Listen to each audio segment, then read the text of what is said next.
You are 27. You make $61,500. You just signed a 60-month loan for a $34,200 car with a $522 payment. You felt good doing it. New car smell. Clean title in your name.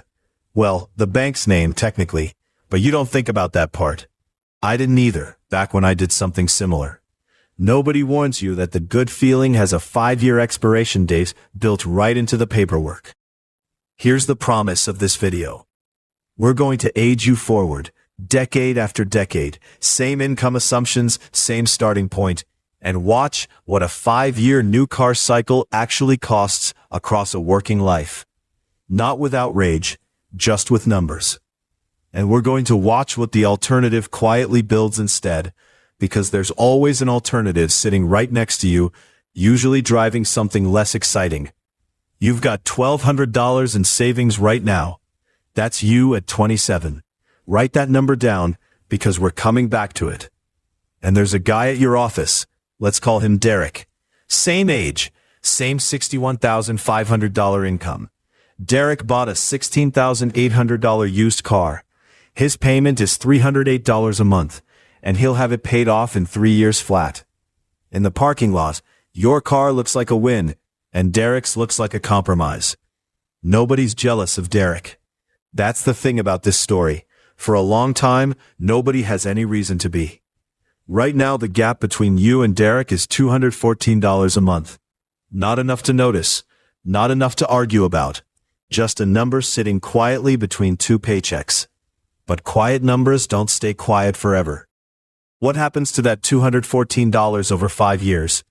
Does it just vanish into Derek's life? Or does it go somewhere that matters? You're 32 now. Let's check in.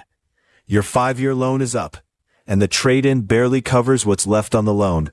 That's usually how it goes, though nobody put that on the commercial. So you roll into a new one. A $37,600 car this time. Payment now $541 a month. Your savings? $1,900. 5 years of working life, and your liquid savings moved less than a car payment. Derek's used car, remember the $16,800 one, is paid off. Completely his. No lien, no payment, no bank involved anymore. And here's what he did with that freed up $308 a month. He put it into an index fund and left it alone. His balance at 32, $19,800. That's not a windfall. Nobody handed Derek money.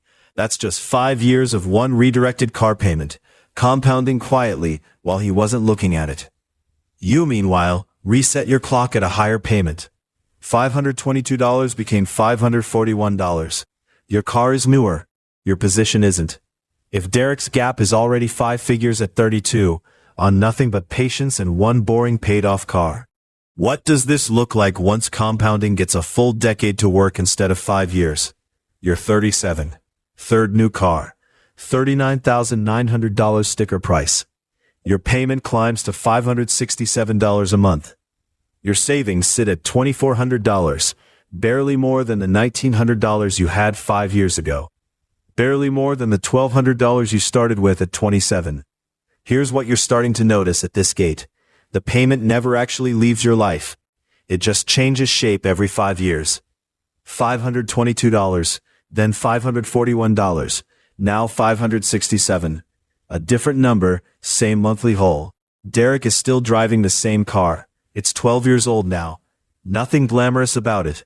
It's got miles, it's got a few dents, it's not turning heads in that parking lot. But it's never once been a financial emergency. No loan officer has his number.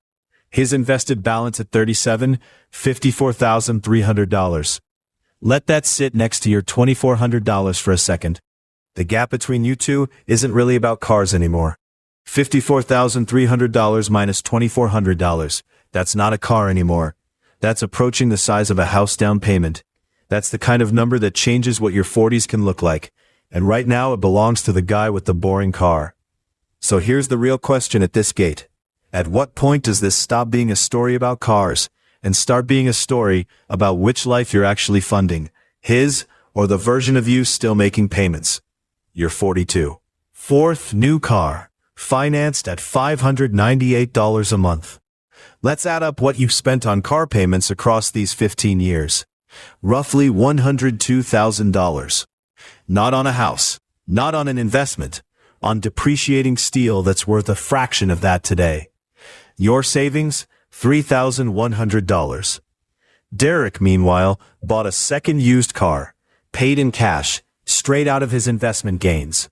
His balance dipped when he pulled that money out. Then it climbed right back. Today it's at $97,600. He paid cash for a car and barely felt it. The fund absorbed the hit like it was nothing, because it had been growing quietly the whole time in the background of his very ordinary life.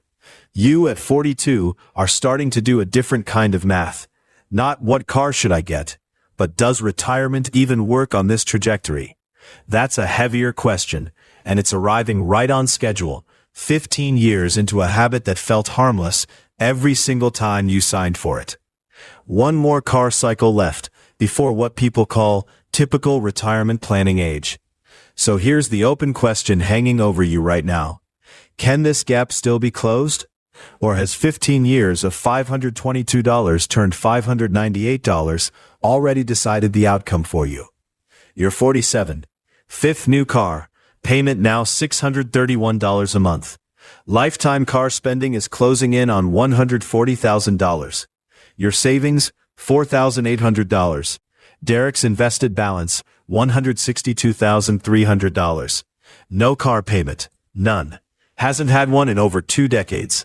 You're on car number 5, and here's the part that stings if you actually sit with it. You have no equity to show for any of it. Not from car 1, not from car 5. Every 5 years, the old loan just gets replaced by a new one. It's not a possession. It's a subscription you never noticed you signed up for. Derek spent these same 2 decades with his money moving toward retirement instead of toward a dealership finance office. That's the whole difference. Not luck. Not a bigger salary, same $61,500 starting point as you, remember? Just where the money was allowed to go, the 5-year refresh habit stops looking like enjoying your life at this gate. It starts looking like a leak that never closes, one payment at a time, one trade-in at a time, one more cycle left, one more chance to do something different. Does simulated you break the pattern here, or does the gap just become permanent? You're 52. 6th new car financed. Payment, $658 a month. Lifetime car spending has now passed $170,000. Your savings sit around $6,500. Derek, on his second used car, total, across the entire time we've been watching, has an invested balance of $238,900. 0 car debt, 0 car payment. You've driven 6 new cars over 25 years. You own none of them outright, at any point along the way. Derek drove 2. He owns both, free and clear, and turned the other roughly $170,000 in freed-up payments into real, compounding retirement capital. Nobody crashed here. That's the part I want you to sit with. There's no dramatic collapse in this story, no repo truck, no bankruptcy. The car payment just never left. Cycle after cycle, it sat on your budget like it was supposed to be there. And Derek's decision, keep the car longer, invest the difference, turned into 6 figures of real wealth, while nobody was watching closely enough to be impressed by it in the moment. If you're in your 20s or 30s right now, staring at a car decision, I'm not telling you to never buy new. I bought new once myself, and I'm not going to pretend I regret every mile of it. This is a nudge, not a lecture. Run your own numbers before you sign anything. Ask what that monthly payment could actually become if even half of it went somewhere else for even half the time. Your life isn't Derek's. It isn't the simulated you we just walked through either. But the 5-year clock you're on right now, the one sitting in your driveway, or the one you're about to sign, is quietly writing one of these 2 stories for you. Whether you're paying attention or not, yours might look different. Or it might not. Jack Miller.